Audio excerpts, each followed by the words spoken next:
전현님, 그러면 이제 또 2022년이 새해가 밝았잖아요. 네. 또 이제 2022년은 또 다른 장세가 펼쳐질 것 같은데, 네. 혹시 좀 유망하게 보시는 뭐 산업이라든지 뭐 종목까지는 아니더라도 섹터 이런 게 좀 있으실까요? 어 뭐 이것저것 보는데 저도 네. 날고기는 애널리스트나 이코노미스트도 못 맞추는 거를 제가 감히 전망을 하기는 그렇긴 한데 그런 거는 있죠.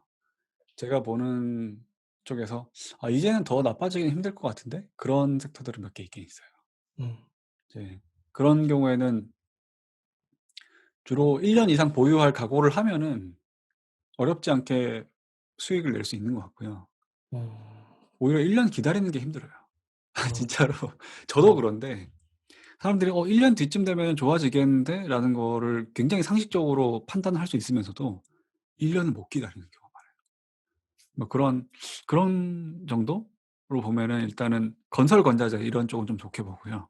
음. 왜냐면 특히 주택 공급 관련해서 지금 온 국민이 여야를 가리지 않고 주택 공급은 늘려야 된다는 거에 대한 컨센서스가 나왔잖아요. 맞아요. 그래서 주택은 늘어날 수밖에 없을 거고, 그래서 인제 그런 부분에서는 건설이나 건자재 쪽은 좋아질 것 같고, 그 좋아진 거를 알면서 인제 그 작년에 잠깐 올랐다가 주가가 다 돌아왔어요. 음. 그래서 그 부분 때문에 어떤 밸류에이션 측면에서 좀 더 마음 편하게 접근할 수 있는 쪽인 것 같고, 대신에 그렇게 내려온 이유도 어느 정도 좀 이연되는 부분이 있기 때문에 더 기다려야겠죠. 음. 그다음에 원래 제가 좀 좋게 보고 좀 꾸준히 추적하던 것 중에서 음식료 쪽에 있었는데, 어. 음식료는 지금 원재료 특히 밀 이런 것들 이제 가격이 네. 워낙에 오르다 보니까 음. 주가는 안 좋아요. 심지어 그 음식료 회사들이 판매 가격을 소비자 가격을 올렸는데도 음. 그 원재료에 대한 부담이 아, 너무 크다 보니까 그래서 그런 이제 거구나. 다들 좀 안 좋게 보고 주가가 높지가 않은데, 그러다 보니까 이것도 지난달 초쯤에는 역사적인 밸류에이션 저점이 왔었거든요. 음. 그러다가 그걸 찍고 지금 꽤 많이 올랐어요. 그래서 지금은 섣불리 접근하기는 좀 그럴 것 같은데, 장기적으로 봤을 때는 이런 식으로 판매 가격을 올리면 그 판매 가격을 낮추지는 않거든요, 음식료 같은 거는. 그랬을 때 원자재 가격이 상향 안정화되고 이제 고점을 찍고 내려올 때가 되면은 이익이 높아지면서 좀 좋아질 것 같고, 최근에 공부한 거는 디스플레이 쪽이 원래 좀 안 좋았었고, 특히 디스플레이 쪽에다가 장비를 이제 공급하는 벤더사들, 그러니까 네. 2차 협력사들 같은 경우에는 오랫동안 안 좋았었는데 최근에 발주가 좀 많이 나왔더라고요. 그러니까 뭐 그런 삼성, LG 이런 큰 회사에서 발주가 많이 나와서 그런 쪽은 좀 턴어라운드 할 수 있는 게 인제 기회가 있을 것 같아서 지금이 살 만한 가격인지에 대해서 공부를 하고 있고, 그다음에 재미있었던 게 최근에 그 유튜브 3프로 TV에서 대선 주자분들을 인터뷰를 개별 인터뷰를 했잖아요. 음. 거기서 굉장히 투자 아이디어들이 어. 많이 보였었어요. 이거는 네. 인제 저는 그렇게 선호하지는 않는데, 저는 성장주 투자를 선호하진 않아요. 워낙에 그런 아, 그러세요? 비싸게 샀다가 물리는 거에 대한 그 걱정이 너무 크다 보니까.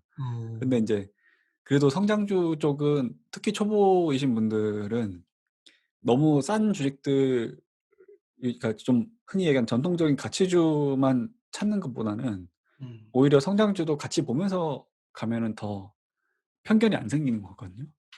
근데 이제 그 각 후보들이 "우리나라를 살리기 위해서 음. 전략적으로 육성해야 한다."라고 한 산업 섹터들이 몇 개 있어요. 네. 근데 그런 것들은 앞으로는 좀 공부를 해 둘 필요는 있는 것 같아요. 어. 지금 사도 된다라는 거는 아니고, 음. 살 만한 가격이 아닌 섹터들도 굉장히 많은데, 거기서 인제 얘기했던 것들이 대부분 보면은 신재생 에너지, 아. 그다음에 그 2차 전지, 음. 그다음에 또 뭐 있었지? 바이오, 음.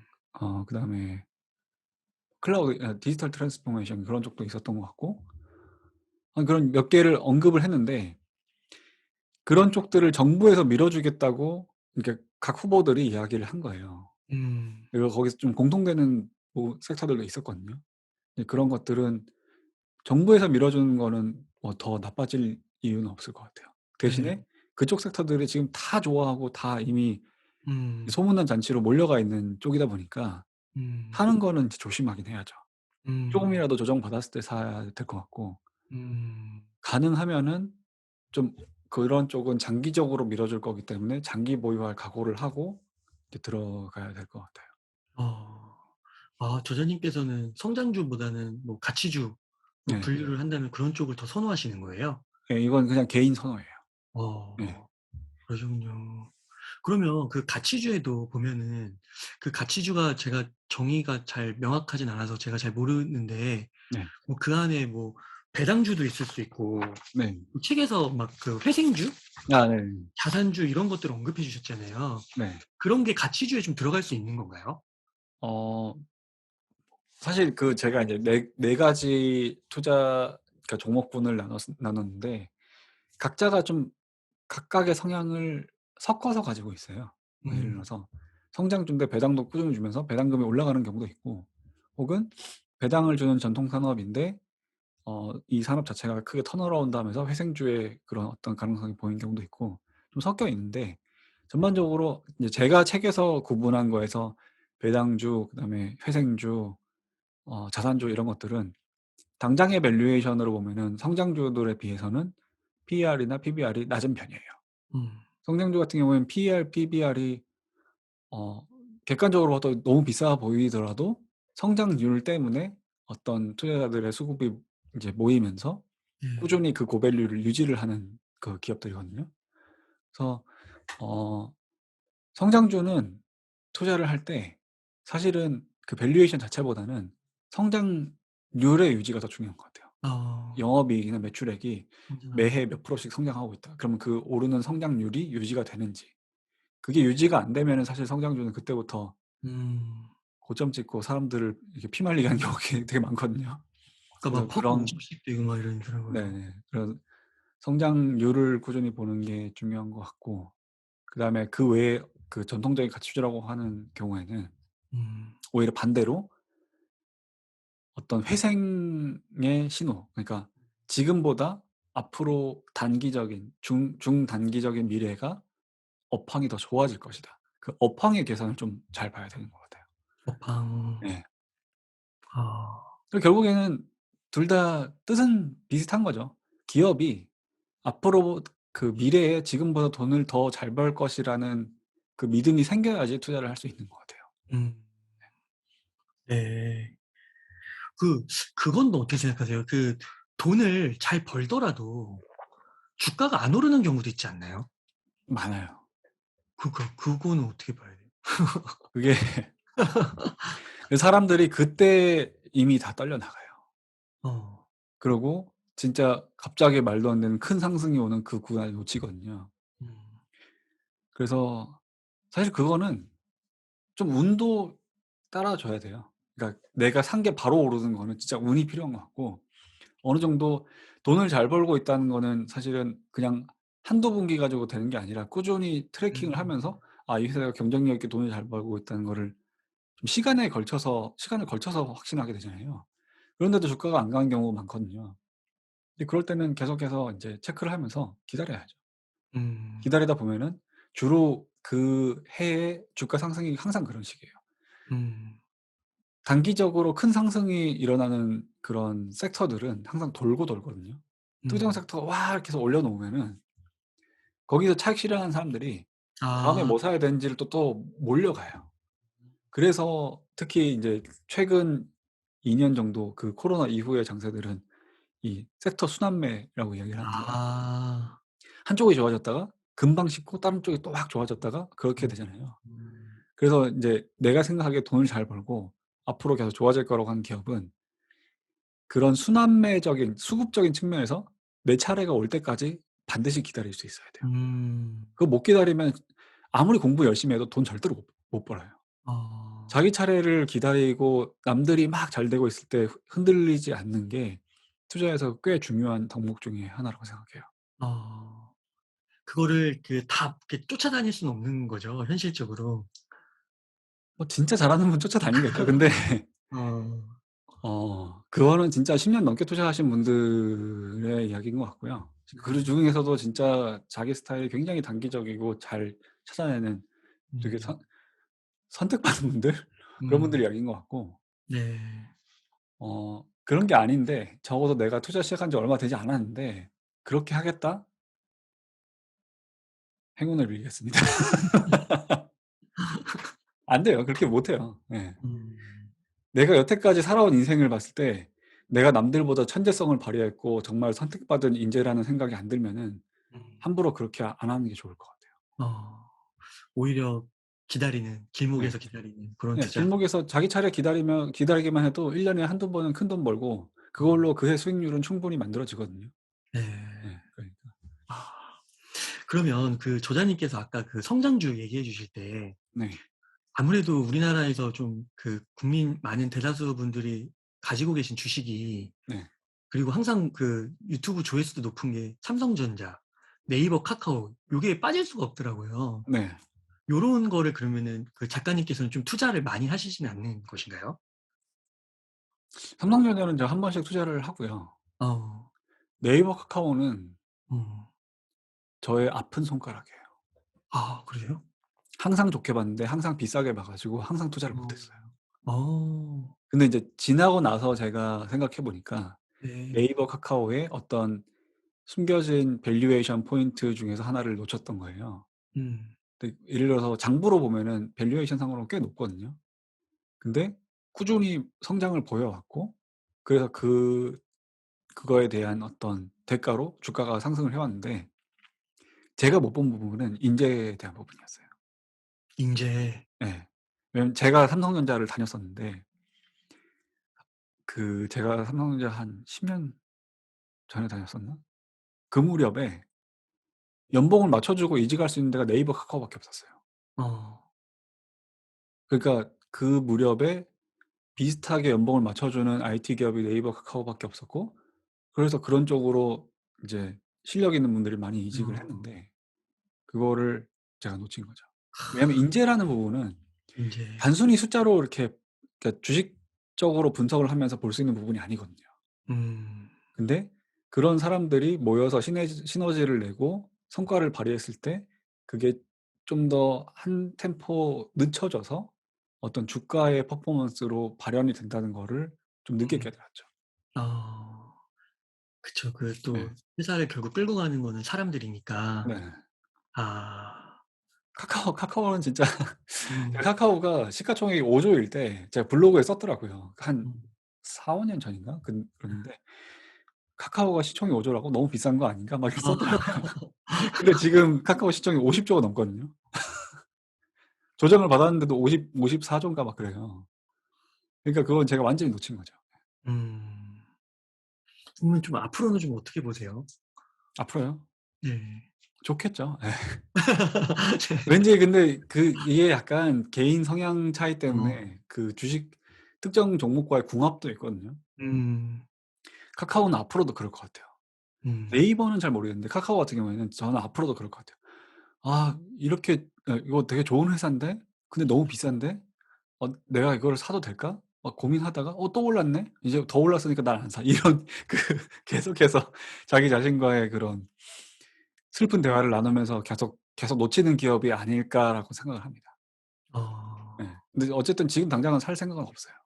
어. 저자님 그 2022 년에 되게 이슈가 그 거시 이슈가 되게 많더라고요. 네.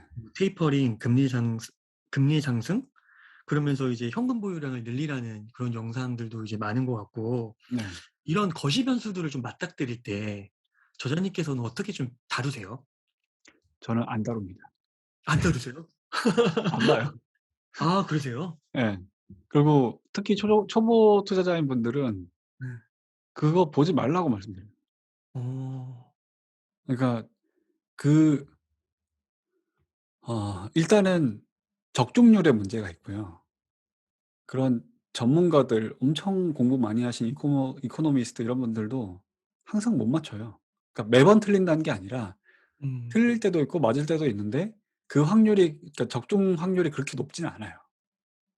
그래서 그런 인제 근본적으로는 거시경제라는 게 카오스의 결과물이기 때문에 누구도 정확하게 예측을 못 한다고 생각을 하거든요. 그래서 일단은 그런 부분이 굉장히 어려운 영역이고, 그렇다고 해서 지금 그런 것들을 경제를 예측을 하면서 어떤 이야기를 하는 전문가분들이 무용하다는 건 아니에요. 음. 그분들은 나름대로 엄청나게 공부를 하면서 음. 그 공부의 결과로서 의견을 제시를 하는데, 음. 초보 투자자들 입장에서 그 거시경제를 소비하는 게 본인 투자 실력을 늘리는 데 전혀 도움이 안 돼요. 어. 그래서 왜냐하면 특히 초보 때는 다른 것보다 내가 당장 수익을 많이 내는 게 중요한 게 아니라 투자 실력을 쌓는 게 제일 중요하거든요. 그래서 처음 한 2-3 년은 수익률에 연연하지 말라고 이야기해요. 음. 잘 나와도 운인 경우도 많고 잘못 나와도 운인 경우도 많고, 오히려 그런 경험을 꾸준히 쌓고 기업 공부를 계속하면서 4-5년 뒤에 내가 진짜 실력으로 돈 벌 수 있는 체력을 길러야 되거든요. 근데 그 순간에는 거시경제 분석하는 거는 본인 기업 분석 실력에 도움이 안 돼요. 네. 그리고 기업들 따라서 다 달라요. 거시경제가 좋든 나쁘든 간에 돈 버는 기업은 계속 벌고, 음. 못 버는 기업은 거시경제에 휘둘렸다가 나중에 또 턴어라운드해서 크게 오른 경우도 있고, 그러니까 오히려 기업에 집중해서 기업 공부를 열심히 하셔야지 음. 초보를 빨리 벗어날 수가 있고, 어. 그래야 거시경제랑 상관없이 돈을 벌 수가 있어요. 음. 그래서 저는 오히려 진짜 명확하게 제시를 드리는 게 거시경제 관련된 콘텐츠는 소화하지 마세요. 음. 소비를 하지 마세요. 그게 네. 더 도움이 되는 것 같아요. 어. 네. 아 네. 알겠습니다. 네. 그 저자님께서는 이렇게 한번 투자하실 때 네. 그러면은 이렇게 그 종목 수가 몇 개 정도가 되세요? 저는 많이 안 가져와요. 저는 좀 소수 종목에 집중 투자하는 편이고, 음.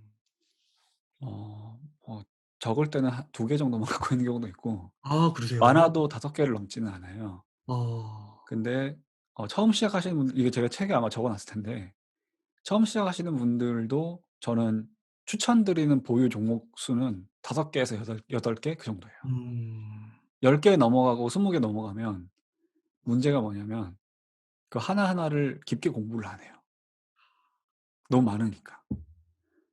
그래서 오히려 한 5 개에서 8개 좀 소수만 가지고, 이거 아예 완전 처음 시작할 때 한 5개 정도면 될 것 같아요. 음. 그래서 그 5 개를 하나하나를 굉장히 꼼꼼하게 분석을 하면서 음. 어느 정도 그게 분석이 완료가 되면은 또 1개 더 늘리고 또 1개 더 늘리고, 그렇게 해서 음. 한 5 개에서 8개 정도 갖고 있는 게 나은 것 같고, 음. 10 개를 넘어간다. 내가 사고 싶은 게 10 개를 넘어간다. 그러면 그 안에서 순위를 매겨야죠. 아. 순위를 매기는 것도 능력이거든요. 음. 특히 정말 좋아 보이는, 여기서 제일 좋아 보이는 거에 비중을 좀 더 많이 실어서 걔에서 나는 성과를 내가 크게 가져오는 것도 사실은 투자에서 중요한 실력이거든요. 음. 그래서 그런 것들을 기르기 위해서는 처음에는 너무 많이 안 가져가시는 거를 추천을 드려요. 네. 그러면은 종잣돈 1억 에서 만약 투자를 시작한다고 하면 뭐 한 종목당 뭐 한 1,300만 원에서 2천만 원 정도. 그 정도가 되겠죠. 네. 어. 여러 그럼 여기에는 이제 뭐 아까 그 배당주, 성장주, 회생주 그리고 자산주 요런 것들이 골고루 좀 들어가면은 좋은 건가요? 네. 아무래도 골고루 음. 들어가는 게 좋고, 음. 큰 밸런스상으로 보면은 왜 흔히 바벨 전략이라고 하는데, 바벨에 양쪽에 플레이트가 꽂혀 있는 것처럼 양쪽으로 그러니까 정반대에서 무게를 실어 줘야지 그게 안정성이 생기거든요. 그래서 그런 점에서는 좀 상반되는 성향을 섞는 게 중요한 것 같아요. 어. 성장주랑 뭐 흔히 얘기하는 가치주 밸류에이션이 낮은 것들을 같이 가져가거나, 혹은 뭐 배당을 많이 주는 그런 것들에서 회생주를 섞어 가지고 간다든지. 그러니까 회생주랑 성장주가 좀 하이 리스크 하이 리턴이고, 자산주랑 배당주가 좀 로우 리스크 로우 리턴인 경우가 많거든요. 그래서 네. 그런 것들을 인제 하나씩 섞는 거가 좋은 것 같아요. 네. 네. 만약에 1억 억이 아닌 상태에서 네. 돈을 모아갈 때는 주식 투자를 그러면은 아예 안 하는 게 좋은가요? 아니면은 저축을 하면서 병행을 하는 게 좋다고 보시나요? 저는 인제 제가 책에 설명드린 걸로는 그냥 바로 시작하라고 음. 말씀드렸어요. 어차피 처음에는 수익률보다 음. 저축액이 쌓이는 속도가 더 빠를 거거든요. 왜냐하면 돈이 종잣돈이 작기 때문에. 음. 시작하는 돈이 작기 때문에. 그래서 어 어찌 됐든 저축으로 인해서 돈이 모일 텐데 내가 큰 금액을 만들기 전까지 투자를 안 하겠다고 하면은 투자 자체를 경험하는 그 기회비용을 잃는 거죠. 아. 그 투자는 무조건 빨리 시작하는 게 좋아요. '준비되면 해야지.'가 아니라 하면서 그 준비가 되는 거거든요. 음. 그래서 그냥 당장 내일이라도 아직 주식을 안 하시는 분이면은 네. 현금계좌 개설해서 바로 시작하시는 게 맞는 것 같고 음. 대신에 '아 나는 나의 어떤 도박적인 성향을 못 믿겠어.' 그런 분들을 하면은 뭐 저축 금액이랑 음. 그다음에 투자 금액을 나눠서 계좌를 나눠서 가져가는 거는 가능할 것 같아요. 근데 음. 무조건 투자 자체를 뭐 종목을 사서 모으는 경험은 무조건 지금 당장 바로 시작하시는 게 맞는 것 같아요. 아. 그러면은 그 가이드라인을 주신 게 한 300 월 300 정도 번다고 하면 네. 뭐 100만 원 정도를 일상에서 소비를 한다고 하면 네. 나머지 200을 반반 정도 보수적이라고 하면 나눠서 네. 저축 반, 투자 네. 반 네. 그렇게 뭐 그런 식으로 할 수도 있죠. 예. 있고. 예. 근데 아. 어차피 손실률을 좀 감안을 하더라도 음. 처음에는 저축액이 모이는 속도가 빠르기 때문에 저는 그냥 전량 주식 계좌에 넣는 것도 괜찮은 것 같아요. 예. 200만 원 다요? 예. 그래서 월급 모일 때마다 하나씩 어. 더 사면서 이렇게 네. 하고 대신에 이제 그거는 있으면 좋죠. 현금 비중. 음. 이게 포트폴리오에서 되게 중요한데 뭐 한 처음에는 마음이 편하려면은 한 30% 정도 7:3 정도는 현금을 갖고 있는 게 좋긴 할 거예요. 음. 예를 들어서 내가 100만 원을 저축을 한다 그러면은 70만 원은 주식을 사고 30만 원은 현금으로 가지고 있고 그런 네. 식으로 굳이 뭐 적금 계좌에 넣는 게 아니라 음. 증권 계좌에 있는데 뭐 7:3 으로 현금을 좀 보유하고 있는 거는 괜찮은 것 같아요. 음. 아까 그 거시 변수 같은 거를 고려 안 하신다고 했는데 그러면 앞으로 뭐 폭락이 오는 거, 뭐 네. 급락이 오는 거 네. 이런 것들도 그냥 개념치 말고 네. 기업의 공부에 집중하면서 지금 말씀해 주신 대로 뭐 7대 3의 비율을 지켜가면서 계속 꾸준히 공부하면서 투자하라. 네. 예. 그쵸. 예를 들어서 만약에 내가 주식 계좌 그 자금이 뭐 한 10억 음. 있다. 어. 10억 정도 만든 분은 이미 실력이 있는 분이에요. 그럼 그런 어. 분들은 그런 만에 하나의 폭락이 왔을 때에 대한 대처 방안도 이미 마련이 되어 있을 건데 초보인 분들은 당장 내일 그런 폭락이 오더라도 내 긴 인생을 봤을 때 그 손실이 어. 크지가 않아요. 돈이 그러네요. 작기 때문에. 음. 그래서 오히려 그거를 온몸으로 그냥 때려 맞아도 결국에 그 작년 코로나 사태만 봐도 그렇잖아요. 그렇게 말도 안 되게 폭락을 했는데 그게 그 해를 넘기기도 전에 이미 다 회복을 했어요. 그러니까 그런 것들을 보면은 음. 그렇게 무서워할 필요가 없다는 거죠. 그 특히 돈이 자산 적을 배분. 때는. 예. 그 자산 배분은 이미 좀 어느 정도 자산이 이루어지신 분들 가운데서 뭐 채권도 사고 네네네. 뭐 그런 그런 것 식 같아요. 금도 예. 사고 그렇게 볼 그리고 수 있 실제로 자산이 큰 분들 중에서도 음. 주식만 100% 갖고 있다가 코로나 때 다 때려 맞고 어. 그랬는데 그거를 또 다시 주식 투자로 만회해 가지고 야. 그거 지나갔는데 더 크게 자산이 점프한 분도 많거든요. 저도 그랬었어요. 저도 거의 한 절반 이하까지 갔다가 어. 지금은 그때보다 훨씬 더 많이 늘었거든요. 원래 그 폭락하기 전보다. 네. 예. 근데 인제 특히 초보인 분들은 거시적으로 큰 일이 일어나는 거에 대한 걱정은 전혀 음. 안 하시는 게 맞다고 봐요. 음. 예. 예. 감사합니다. 제 책 음. 나름대로 제가 7년 전에 저를 위해서 쓴 책이어서 네. 내용 괜찮고요.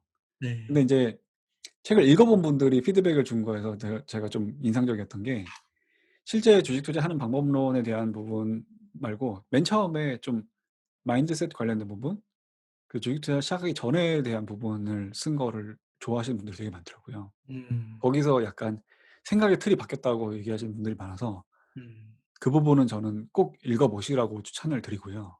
네. 만약에 책 사기 귀찮으시면은 서점 가 가지고 그 앞부분만 다 보고 그냥 오셔도 돼요. 근데 그 그 중간에 부분은 네. 말씀해 주십시오. 그 예. 일 그 파트 1 쪽인데 음. 근데 그거는 꼭 보셔야 된다고 생각해요. 네. 제 책을 사든 말든 간에 그 부분이 이해가 안 돼 있다면은 자본시장에서 그러니까 이 자본주의 사회에서 살아남기가 쉽지가 않아요. 그래서 그 부분은 무조건 뭐 책을 안 사셔도 좋으니까 서점에서 보고 오셔도 좋으니까 꼭 읽어 보시라고 추천드립니다. 그리고 또 저자님께서 강의하고 계시지 않으신가요? 아 그것도 예. 소개 좀 해 주세요, 그것도. 그거는 인제 클래스 101에서 음. 이 책에 대한 내용의 어떤 그 기본 그러니까 출발점이 되었던 내용들이거든요. 이제 음. 그 강의에서 좀 더 익스텐드를 해 가지고 제가 책에다가 인제 실은 거고, 그래서 강의는 책을 보신 분이면 굳이 강의 안 들으셔도, 제가 무슨 뭐 강의파리도 아니고 안 아. 들으셔도 되는데, 뭐 그런 건 있죠. 강의 저 말고도 인제 주식 투자를 하신 분들이 강의를 하는 경우가 많은데 그게 도움이 돼요. 음.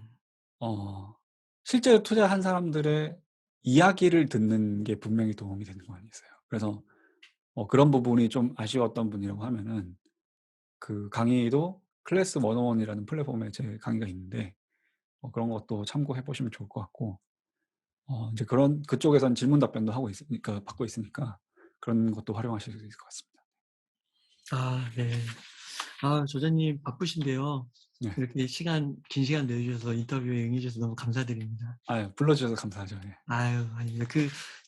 그러면은 오늘은 한 요 정도로 마무리하고 네. 혹시 또 다음에 기회가 되면은 네. 한번 제가 저희 또 다음 책 쓰면 또 예. 아니 뭐 그전에도 너무 좋고요. 이 네. 책으로 몇 번 더 해 주셔도 좋고요. 네. 예. 저야 뭐 여유 있으니까 예. 불러 주시면 나올게요. 네. 감사합니다. 네. 이렇게 해서 오늘 극복하는 주식 공부를 쓰신 여신욱 저자님과 인터뷰를 나눠 봤습니다.